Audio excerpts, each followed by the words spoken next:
Hello there once again. Thank you so much for joining us here. I'm still Hamza Luwama, and today again I'm here for mathematics. Today I'm coming through with an integral scale which is called integration using inverse trig functions. And the first inverse trig function we are going to use is what we are going to be calling the sign substitution of the inverse trig functions. So we are going to use the sign substitution technique. When do I get to know that I'm going to use the sign substitution technique of integrating functions? If and only if I know that the integral of 1 out of the root of s squared minus b squared of x squared dx. If I realize that I have a function in this format, then I'm good to go and use the sign substitution, whereby the quadratic variable of x has a negative value on it, and the constant value without the variable x is standing alone. Then, if that constant value subtracts the variable, which is in a quadratic form, and the whole of that part is under a root, and in a fraction in the denominator, then I'm good to use the sign substitution technique. We shall borrow the method of change of variable. How? By we let s squared minus b squared of x squared be equal to s squared minus s squared sine squared of theta. It's from here that we shall lose the s squared with that s squared by subtraction. Then b squared x squared will be equal to s squared sine squared of theta. Then from this note, when you get the square root, you'll get bx is equal to a sine of theta. So where you have x, you are expected to substitute a out of b sine of what? Sine of theta. Now from this note, you can go ahead and differentiate and get b dx is going to be equal to a sine of theta. When you differentiate sine, you get what? Cosine of theta d theta. So where you have x or dx, you'll have to substitute a cos of theta d theta divided by b. But also, remember, we have seen the function is in terms of sine. Cos of theta squared is 1 minus sine squared of theta, meaning cosine of theta is the same as square root of 1 minus sine squared of theta. But sine of theta, we said, is what? Bx over a. So this is going to become square root of what? Of 1 minus sine squared is b squared x squared over a squared. So when need comes to substitute for cos, that's what you substitute for after. So having seen those variations, we can now substitute in our function. The whole of the root is this. And actually the whole of this one is the same as s squared into 1 minus sine squared of theta, which is the same as s squared cos squared of theta. So from that note, I'll have integral of 1 under the root of s squared minus s squared sine squared of theta. Where there is dx, we substitute a cosine of theta d theta divided by b.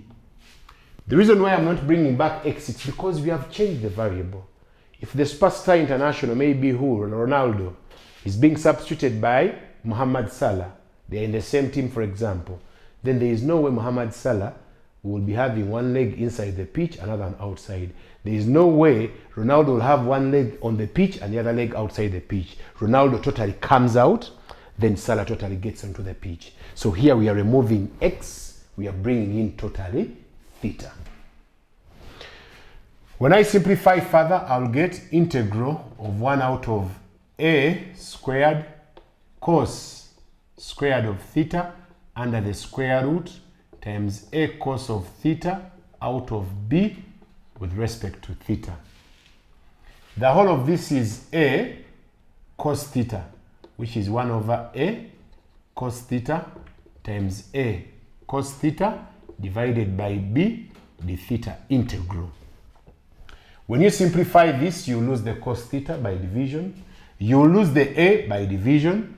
Then, at the end of the day, we are going to remain with only and only 1 out of b integral of theta d theta. Actually, there is no theta. So we are going to integrate. There is a 1. So this is going to give us 1 out of b of theta plus a constant. But come back here. You can look for theta from that expression by saying sine of theta is equal to bx over a, meaning theta is sine arc of bx over a. So therefore the integral of 1 over root of s squared minus b squared x squared dx, the answer is always 1 over b sine arc of bx over a plus a constant. So this is the general expression for the solution of such integrals. But normally I don't encourage people to cram it, because when people over cram it, sometimes they interchange the a with the b and so on and so forth. The most important thing is to know the idea of how we can handle such a problem. 1, know that you let the term which is inside the root to be equal to the constant squared minus the same constant sine to the square of the angle. Then you go and do the algebra and manipulate whatever is required. So with that, allow me to take you through some of the examples of this category of integration. And we are going to have around 3 examples. Then the rest of the examples, I'll send them along with the video. And in case of any examples that challenge you, don't hesitate to inbox. First one, we have integral of 1 out of root of 1 minus x squared dx. 2, integral of 1 out of 9 minus 4 x squared under the root dx. And then 3, this third one is a little bit technical in a sense that it is not obvious or directly showing as expected. You can have 12 plus 4x minus x squared, then 4. I want to have one with limits.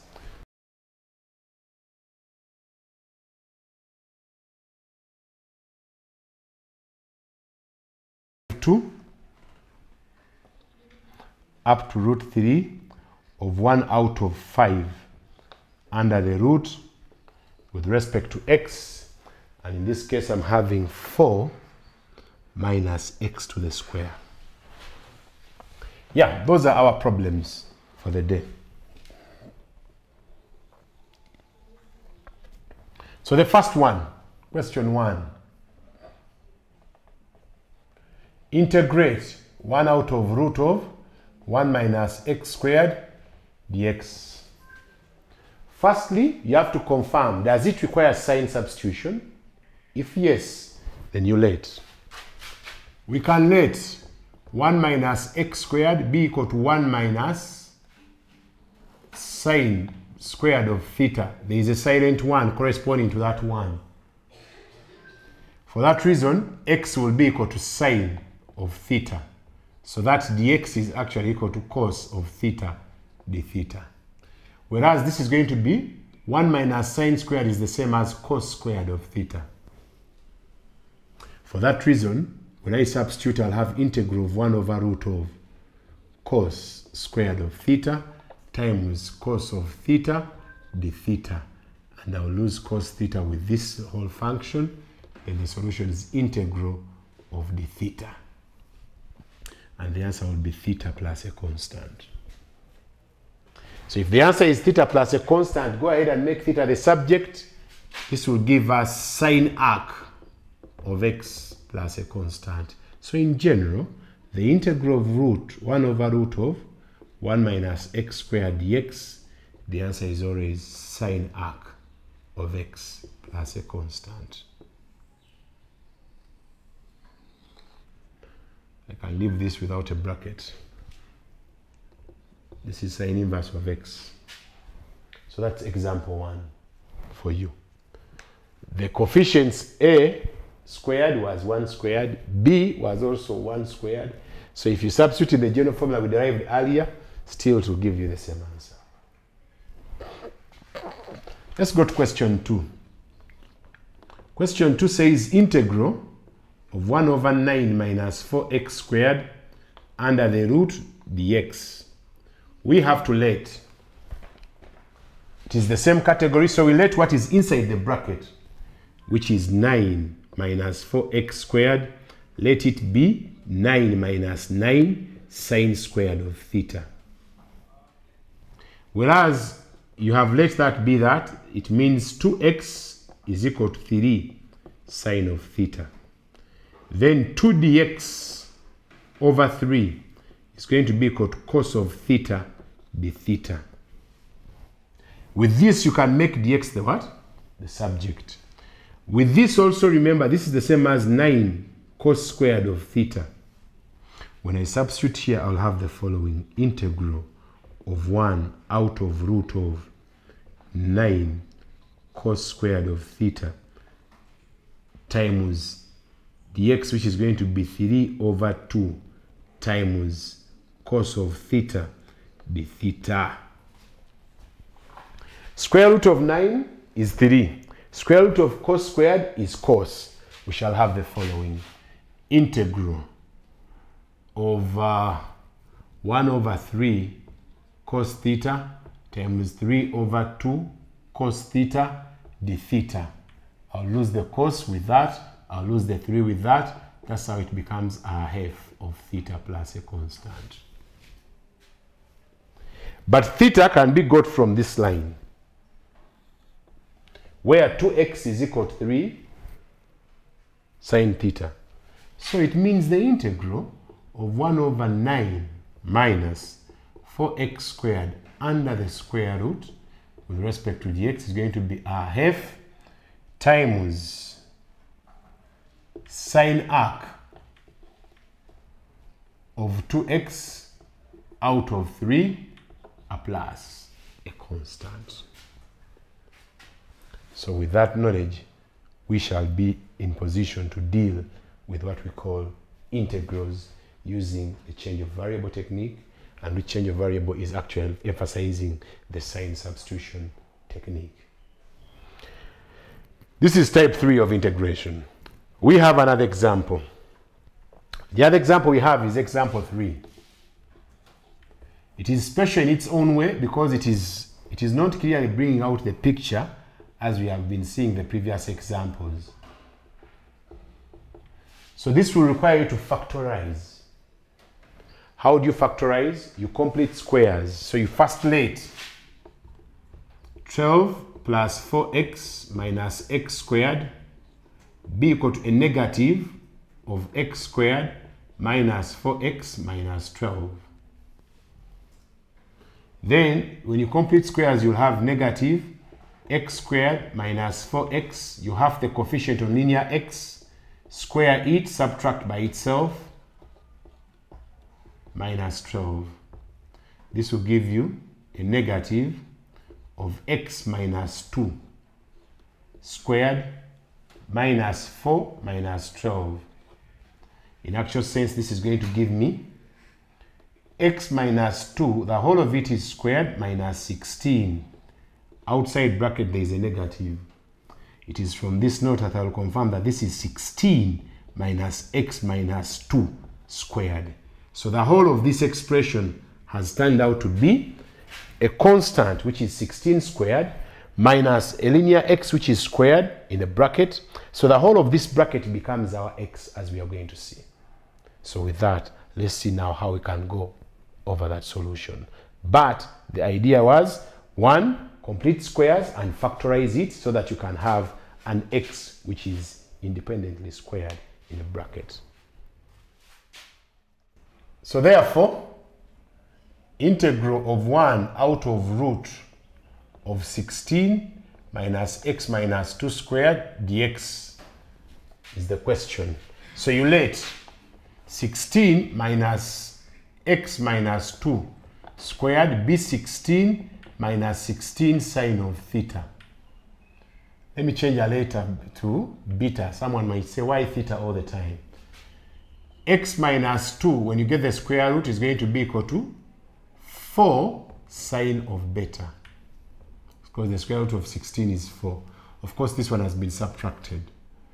It is from here that dx is equal to 4 cos of beta d beta.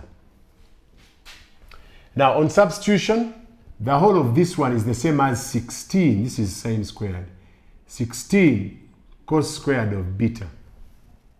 So I'll have integral of 1 out of root of 16 of cos squared beta times 4 cos of beta d beta. I lose the cos with this cos because the square root has handled it to cos. I lose this 4 with this 4, which is coming from that square root. Okay? Now, if yes, we shall have the following. We shall have the following, and the following you're going to have is going to be, and now, the coefficient on this term is ideally 1, the coefficient on the x squared. So, we shall have this coming to integral of the beta. So, the solution will be beta plus a what? A constant. So, if it's beta plus a constant, then we shall have the following. The integral of 1 over root of 16 minus x minus 2 squared dx, the answer is going to be beta plus a constant. Come here and make beta the subject, where you'll have sine arc of x minus 2 divided by 4 plus a constant. So that will be the solution for such a question. Whenever we have an integral of the scale of this type, which requires completing squares, then you can go as far as that and have it handled. Okay, so example number 4. Lastly, example number 4 says integral of 1 out of 5 under the root of 4 minus x squared dx, but it is a definite integral from negative 2 to root 3. You can rewrite this in this form. 1 over 5 integral of 1 out of root of 4 minus x to the square with respect to x, negative 2 to root of 3. The technique is still the same. You let 4 minus x squared be 4 minus 4 sine to the square of alpha. Then this means this is 4 cos to the square of alpha. This means x can be realized as 2 sine of alpha. Therefore, dx is going to be equal to 2 cos of alpha d alpha. Now, having seen that we can change the variable to alpha, also go ahead and change the limits. The limits have to be changed. The initial limit was x, the next one was alpha, from negative 2 to root 3. When x is negative 2, you will get, because we are saying x is equal to 2 sine of alpha, when you have here negative 2, you will have 2 sine alpha. So sine alpha is equal to negative 1. Sine inverse of negative 1, the answer is what? We have there 270. 270 is actually 1 pi plus pi over 2, which is 3 over 2 pi. So this is 3 over 2 pi. Then when alpha is root 3, you will have x is root 3, you have root 3 divided by 2 is sine of alpha. Root 3 divided by 2, sine inverse of that, what do we have? Sine inverse of that is pi by 6. Pi by 3. Pi by 3 is actually what? Pi by 3 is going to give us 60. Because sine inverse of 0.866 is 60. Whereas sine inverse of negative 1, we have confirmed is what? Is negative pi by 3. So we can now integrate. So the integral is going to be running from 3 over 2 pi to pi by 3. But it's 1 over 5 outside the bracket, and we are having 1 over root of 4 cos squared alpha times dx. We saw dx was what? Dx is 2 cos alpha the alpha. 2 cos alpha the alpha. I can lose the cos with this, I can lose the 2 with that. So the whole of this will give me 1 over 5 of alpha, ranging from 3 over 2 pi to pi by 3. So the solution will become 1 over 5 into pi by 3 minus 3 over 2 pi. Then you can simplify. We shall have 6 as the LCM, 2 pi minus 9 pi times 5. Hence the solution will be a negative 7 pi divided by 30. So you can always confirm using a calculator and find out whatever the solution is and confirm those answers. So with that, we can be able to interpret what the question required and what it needed. So that's what we have for those examples under what we are calling the use of sign substitution.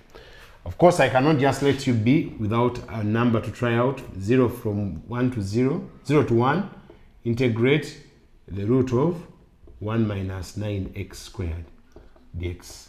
That's always a number I can leave for the learners. So, my good followers, I trust whoever is following is my student. Go ahead and try out that number. In case you have a challenge, go into the comment section, present your comment, then I'll definitely find it and see how to assist.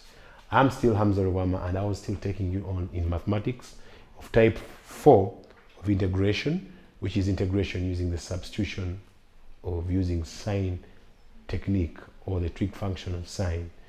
Those of you who want one-on-one classes, online Zoom classes, we are going to have an online Zoom class. We shall also have a physical class. Those who are interested, you will always contact my numbers and or go to the comment section and see how we can help. The international students in English-speaking countries, we can always also arrange a program and I see how we can assist you. Thank you so much for watching. Thank you so much for following. May God bless you.